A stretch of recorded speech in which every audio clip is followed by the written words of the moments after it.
कल्याण शहर की वाहतूक समस्या सुलझाने के लिए अत्यंत महत्वपूर्ण रहे रिंग रोड प्रकल्प संबंधित 18 दिसंबर 2020 को कल्याण डोंबिवली महानगर पालिका मुख्यालय में अत्यंत महत्वपूर्ण बैठक संपन्न हुई। केडीएमसी के आयुक्त डॉक्टर विजय सूर्यवंशी इन्होंने आयोजित किए बैठक में कल्याण पश्चिम के विधायक विश्वनाथ भोईर सहित महानगर पालिका और एमएमआरडी के अधिकारी उपस्थित थे। इस रिंग रोड प्रकल्प संबंधित कल्याण के वाडेघर से मांडा टिटवाला परिसर के विस्थापित होने वाले घर, मंदिर, खेती की जमीन, इस संबंधित उपाय योजना इस बैठक में चर्चा की गई। इस प्रकल्प में चाल के घर बड़े पैमाने में बाधित हो रहे हैं, उनके पुनर्वसन के लिए टीडीआर दिए जाएंगे, ऐसा निर्णय इस समय लिया गया। सहित आदि सभी विस्थापित होने वाले घटकों को योग्य मुआवजा दिया जाएगा। शहर के लिए महत्वपूर्ण रहे रिंग रोड प्रकल्प जल्द से जल्द पूरा किया जाएगा, ऐसा इस बैठक में कहा गया। ऐसी जानकारी डेली न्यूज के पत्रकार इम्तियाज खान इन्होंने दी है। बरेच दिवसापासून रिंग रोडचं काम थोडंफार थांबलेलं होतं, तर त्या हिशोबाने आयुक्तांनी फोन करून चर्चेला बोलावलं होतं आणि काही मार्ग निघतो का त्याबद्दल चर्चा करायची म्हणून आपण भेटूया। त्यामुळे आता ते रिंग रोडचे सर्व जे एमएमआरडीचे जे आहेत त्याचे इंजिनियर पण होते, एक्झिक्युटिव्ह इंजिनियर ठाणे आयुक्त होते, आपले सर्व टाउन प्लॅनचे अधिकारी, वार्ड ऑफिसर सर्व अशी एक चांगली बैठक आज झाली आणि त्या बैठकीमध्ये जो महत्त्वाचा मुद्दा आहे भूसंपादन, तर बाबा सर्व शेतकऱ्यांच्या गाववाल्यांच्या जमिनीत ज्याला कुठेतरी विरोध करतात, त्रास करतात, तर त्यांना त्यांचा मोबदला कशा पद्धतीने देता येईल, घरांचे जे प्रश्न आहेत त्या घरांना काय देता येईल आपल्याला, हे सर्व सविस्तर विषय झाले आणि जे पण रिंग रोडच्या बाबतीमध्ये जो पण विषय होता ते विषय सर्व क्लिअर करण्यात आले।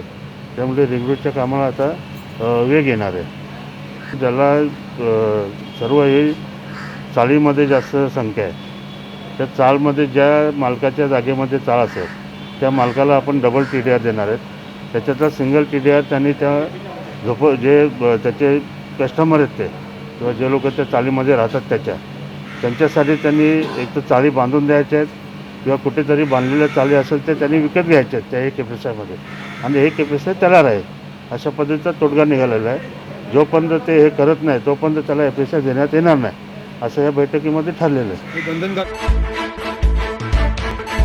उल्लासनगर शहर के महाराष्ट्र नवनिर्माण वाहतुक सेना के रिक्शा चालक एवं माल वाहतुक रिक्शा चालकों के लिए रक्तगढ़ जांच शिविर का आयोजन किया गया। दुर्घटना में समय रहते वाहन चालकों के लिए आवश्यक रक्तगढ़ की सुविधा हो, इसी उद्देश्य के चलते यह शिविर आयोजित करने की जानकारी दी गई। महाराष्ट्र नवनिर्माण वाहतुक सेना ने शहर के माल वाहतुक रिक्शा चालकों के लिए रक्तगढ़ शिविर का आयोजन किया। मालवाहक रिक्शा चालकों को अचानक दुर्घटना हुई तो आपातकालीन परिस्थिति निर्माण होने पर रक्तगढ़ अत्यावश्यक है, तब वाहन चालकों को उनका रक्तगढ़ की जानकारी होना जरूरी है। इसी मुख्य उद्देश्य के चलते महाराष्ट्र नवनिर्माण वाहतुक सेना के शहर अध्यक्ष कालू थोरात इनके मार्गदर्शन में इस शिविर का आयोजन किया गया। इस शिविर को बड़ी संख्या में मालवाहक रिक्शा चालकों का प्रतिसाद मिला, ऐसी जानकारी डेली न्यूज के उपसंपादक सरफराज खान इन्होंने दी है। सेनेसाठी माध्यमातून रक्तगट शिबिराचं आयोजन केलेलं आहे, काय सांगाल या संदर्भामध्ये आपण? आज आमचे उल्हासनगर शहरातील महाराष्ट्र नवनिर्माण वाहतूक सेनेचे शहराध्यक्ष काळू थोरात, राहुल वाकेकर, महेश साबळे, प्रस्थानिक इथले पदाधिकारी या सर्वांनी मिळून वाहन चालकांसाठी अत्यावश्यक असलेला रक्तगट तपासणी शिबिर हा उपक्रम राबवला आहे।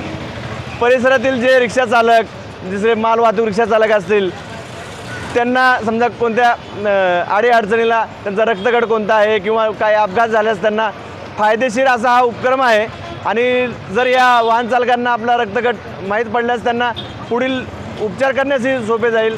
आणि हा अतिशय चांगला उपक्रम वाहतूक सेनेच्या माध्यमातून काळू थोरात साहेब, राहुल वाकेकर आणि परिसरातील लोकांनी हा इथं उपक्रम आयोजित केलेला आहे। तर महाराष्ट्र नवनिर्माण सेना उल्हासनगर शहर, आम्हाला गर्व आहे की आमची वाहतूक सेना शहरात चांगल्या प्रकारे काम करत आहे आणि आम्हाला अभिमान आहे त्यांच्या अशा या कर्तृत्वाचा। वार्ड क्रमांक 29 के बेतुरकर पाड़ा वार्ड में सामाजिक कार्यकर्ता सचिन मारुति शिरसाट द्वारा एक अंडरआर्म बॉक्स क्रिकेट टूर्नामेंट का आयोजन किया गया। क्रिकेट केवल भारत में ही नहीं बल्कि हर संभाग में, अन्य देशों में भी खेला जाता है। अच्छे खिलाड़ी हर गली में पैदा होते हैं और आप उन्हें आईपीएल या वर्ल्ड टूर्नामेंट में खेलते देखते हैं। इसी को ध्यान में रखते हुए सचिन शिरसाट इन्होंने हर साल की तरह बेतुरकरपाड़ा में एक भव्य मुक्केबाजी क्रिकेट टूर्नामेंट का आयोजन किया है। पहला पुरस्कार 51,001 रुपये, दूसरा पुरस्कार 25,001 रुपये और तीसरा पुरस्कार 12,501 रुपये होगा। प्रतियोगिता सामाजिक दूरी का पालन करते हुए आयोजित की गई। सचिन बोडके, सुजीत कदम, गीतेश मराठे, अक्षय शिरसाट, दिनेश भालेराव, प्रशांत कदम, अनिरुद्ध सोनावणे, ओमकार उपाध्याय, गणेश मजडे, भूषण बावस्कर और अन्य पदाधिकारी गणमान्य लोगों ने साथ साथ सार्वजनिक सेवा विचार मंडल, मां माहेश्वरी मित्र मंडल एवं नागरिक बड़ी संख्या में उपस्थित थे। ऐसी जानकारी डेली न्यूज के पत्रकार इम्तियाज खान इन्होंने दी है। राज्य में पहली बार आगरी कोली वारकरी भवन का ग्राउंड समारोह शनिवार को खोनी गांव के पास आयोजित किया गया। एमएनएस विधायक राजू पाटिल अपने खर्च पर आगरी कोली वारकरी भवन का निर्माण कर रहे हैं।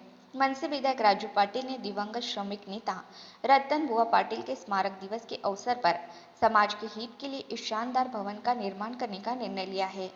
एमएनएस के विधायक राजू पाटिल और उनके परिवार ने डोंबिवली के पास खोनी तलोजा राजमार्ग के किनारे कृषि वारकरी भावनाओं को पैदा करना शुरू कर दिया है। डोंबिवली के संत सावलाराम महाराज म्हात्रे, इनके पोते एचबीपी, जिन्होंने वारकरी परंपरा के साथ ठाणे रायगढ़ जिले को दिशा दी। चेतन महाराज म्हात्रे की सड़कों पर भूमि पूजन द्वारा कार्य शुरू कर दिया गया है। यह भवन बिना किसी वित्तीय सहायता के पूरा किया जाएगा। मनसे नेता राजू पाटिल इन्होंने सामाजिक और सांस्कृतिक भावनाओं को साधने की कोशिश की है। आगरी कोली भवन पिछले कई वर्षों से समुदाय की मांग है। हालांकि जैसे ही शासक इस मांग को नजरअंदाज कर रहे हैं, मनसे विधायक राजू पाटिल ने स्वतः भवन बनाने की पहल की है। ऐसी जानकारी डेली न्यूज के पत्रकार इम्तियाज खान इन्होंने दी है। स्वर्गीय रतनबुवा पाटील यांच्या स्मृतीला अभिवादन करून खऱ्या अर्थाने विद्यमान आमदार राजूदादा पाटील यांनी इलेक्शन लढण्यापूर्वीच मला असा शब्द दिला होता, म्हणजे समाजाला शब्द दिला होता त्या कालामध्ये की काही झालं तरी आपण एक वारकरी भवन बांधणार आहोत, परंतु त्याची व्यापकता वाढावी याकरता आपण आगरी कोळी अशी दोन्ही समाज एकत्र करून हे काम केलं आहे।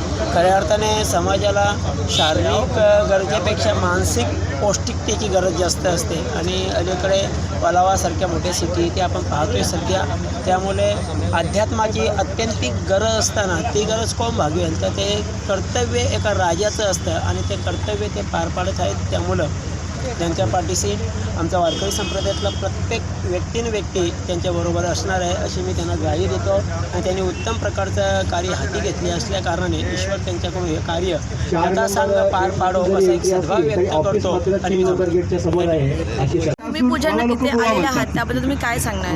या ठिकाणी वारीचा परिणाम वारीला येत होते म्हणून महत्त्वाचा असा उपक्रम सुरू होतोय असो, कारण बऱ्याच म्हटलं की भौतिक गरजांच्या व्यवस्था समाजामध्ये वेगवेगळ्या ठिकाणी उपलब्ध आहे। समाजाला आज ज्या अडचणी, ताणतणाव या सगळ्या गोष्टींना सामोरं जावं लागतं, तर त्याच्यासाठीची उत्तम व्यवस्था म्हणजे भवन उभं राहतं, जिथं संस्कृती आणि अध्यात्म याचा सुंदर असा मिलाफ असेल, जिथे ध्यान, धारणा, कीर्तन, प्रवचन, प्रबोधन आणि समाजाला आता काय हवं हे सगळं प्रदान करण्यासाठी एक विचार चिंतन मंथनाची ही जागा या ठिकाणी उभी राहते। या बाबतीत राजूदादा पाटील मनसेचे जे आमदार आहेत त्यांना द्यावे तितके धन्यवाद थोडेच आहेत। एक दिव्य क्रांतिकारक असा कार्यभार या ठिकाणी सुरू होतोय। ठीक आहे। महाकायम सूर्यकोटी समापकम निर्विघ्नं कुर्मदेवं सर्वकार्येषु सर्वदा। आज बारकाईने विचार केला तर आपल्यावर भगवंताचे ऋण असतात, समाजाचे ऋण असतात, संतांचे ऋण असतात। या सगळ्यांच्या ऋणातून मुक्त होण्यासाठी प्रत्येकाला आपल्याला जो मनुष्य जन्म मिळाला त्याचं सार्थक कसं होईल आणि आपण नक्की कोण आहोत, कशासाठी जन्माला आलेलो आहोत याचं योग्य मार्गदर्शन मिळण्यासाठी आज समाजामध्ये एकच उणीव होती, ती म्हणजे अखंड महाराष्ट्राच्या बाहेरसुद्धा काही संत मंडळी कार्यरत आहेत, तेव्हा त्यांचं निवासस्थान म्हणजे आपलं वारकरी भवन हे नव्हतं आणि ते वारकरी भवन आजचे आमदार हरिभक्त माझ्या तोंडून येतं आणि ते सत्य होणार आहे बरं का। राजूदादा पाटील यांच्या स्वप्नातून साकार होत आहे आणि त्याचा स्वाद फक्त ठाणे रायगड नाही तर महाराष्ट्रातील अखंड मंडळीला मिळणार आहे वारकरी भवनाचा। त्यासाठी त्यांना हार्दिक शुभेच्छा देतो, त्यांना उदंड आयुष्य मिळो आणि त्यांच्या हातून असंच कार्य घडो त्यांचं एक स्टेटमेंट होतं, जसं साईबाबांचं स्टेटमेंट आहे, सबका मालिक एक. स्वामी समर्थ सांगतं, भिवू नकोस, मी तुमच्या पाठीशी आहे. तसं राजूदादांचं एक स्वप्न स्टेटमेंट आहे, राजूदादा आणि एकच वादा, आणि खरोखरच त्या वाद्याप्रमाणे त्यांनी ते कार्य केलेलं आहे. त्याबद्दल हार्दिक धन्यवाद, हार्दिक धन्यवाद, हार्दिक धन्यवाद. कल्याण डोंबिवली नगर निगम में 27 गांव का मुद्दा हमेशा से ही चर्चा में रहता है।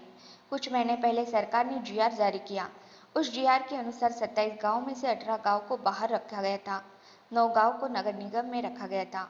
18 गांव की स्वतंत्र नगर पालिका परिषदों की घोषणा की गई। 27 गांव के निवासी संदीप पाटिल ने सरकार के फैसले को उच्च न्यायालय में चुनौती दी है। अंत में उच्च न्यायालय ने सरकार की प्रतिक्रिया पर सवाल उठाया और 18 गांव के साथ साथ नगर परिषद के जीआर को अलग करने की प्रक्रिया को अलग रखा। याचिकाकर्ता संदीप पांडे ने सरकार के फैसले का स्वागत किया है। संतोष डावकर इस ग्रामीण क्षेत्र के एक डेवलपर और भाजपा के मोरेश्वर भोईर ने फैसले का स्वागत किया है, जबकि एमएनएस विधायक राजू पाटिल ने सरकार की आलोचना की है। लेकिन 27 गांव को हमेशा राजनीतिकरण किया जाता है। उच्च न्यायालय के फैसले की आलोचना करते हुए विधायक राजू पाटिल ने मांग की है कि सरकार यज्ञशालियों के विकास के लिए एक बड़े पैकेज की घोषणा कर सकती है। ऐसी जानकारी डेली न्यूज के पत्रकार इम्तियाज खान इन्होंने दी है।